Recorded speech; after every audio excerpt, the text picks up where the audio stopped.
এই চেনেলটো সাবস্ক্ৰাইব কৰক আৰু বেল আইকনত ক্লিক কৰক সদায় নতুন নতুন আপডেট পাবলৈ। বন্ধুসকল, গুৱাহাটী হাইকোৰ্টত কোৰ্ট এটেণ্ডেণ্ট পোষ্ট ওলাইছে। এটেণ্ডেণ্ট মানে হ'ল এটা অফিচৰ পৰা আন এটা অফিচলৈ ডকুমেণ্ট অনা নিয়া কৰা। কোৰ্ট এটেণ্ডেণ্টৰ বাবে অকল এটা পোষ্ট ওলাইছে, আনৰিজাৰ্ভ, অৰ্থাৎ জেনেৰেল কেটেগৰীৰ বাবে। আৰু যিটো পে বেন হয় সেইটো 12,000ৰ পৰা 70,500 টকালৈ দিছে। লগতে গ্ৰেড পে দিছে 3,009 টকা।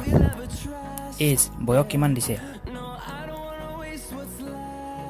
SC ST general OBC MOBC সকলে 18 পৰা 44 বছৰ বয়স হ'ব লাগিব। SC ST সকলে 18 পৰা 49 বছৰ বয়স হ'ব লাগিব। PW সকলে 14 পৰা 54 বছৰ বয়স হ'লে দিব পাৰিব। ঠিক আছে। এডুকেশ্যন কোৱালিফিকেশ্যন কি লাগিব? ক্লাছ 8 পাছ কৰিলে এই পোষ্টত এপ্লাই কৰিব পাৰিব, কিন্তু ক্লাছ 10 পাছ কৰাসকলে এই পোষ্টত এপ্লাই কৰিব পাৰিব। HS আৰু গ্ৰেজুৱেশ্যন পাছ কৰাসকলে এই পোষ্টত এপ্লাই কৰিব নোৱাৰে। আৰু যদি তেওঁলোকে বিচাৰে তেতিয়া HS আৰু গ্ৰেজুৱেশ্যন পাছ কৰা বুলি দেখুৱাব নোৱাৰিব। জাষ্ট ক্লাছ 10 পাছ কৰা বুলি দেখাব লাগিব। চিলেকশ্যন প্ৰচেছ, চিলেকশ্যন কেনেকৈ হ'ব? এটা জাষ্ট ইণ্টাৰভিউ হ'ব 40 মাৰ্কৰ, বেলেগ আৰু ইণ্টাৰভিউ নহয়। এপ্লিকেশ্যন ফি, ইয়াত এটা এপ্লিকেশ্যন ফি দিব লাগিব। SC ST সকলে 150 টকা আৰু অন্য কেটেগৰীসকলে 300 টকা ফিজ দিব লাগিব।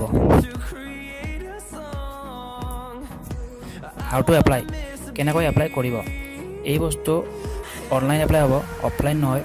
ডেছক্ৰিপশ্যনত মই লিংকটো দি দিছোঁ, তাৰ পৰা আপোনালোকে এপ্লাই কৰিব পাৰিব। মনত ৰাখিব, এই ৱেবছাইটটো 5 জুন 2018 অৰ্থাৎ যোৱাকালি দুপৰীয়া 2 বজাৰ পৰা 19 জুন আবেলি 5 বজালৈ খুলি ৰাখিব। আৰু বেংক ট্ৰেন্সফাৰ 21 জুনলৈ থাকিব। এইখিনি আছিল জানিবলগীয়া কথা এই বস্তুৰ ওপৰত।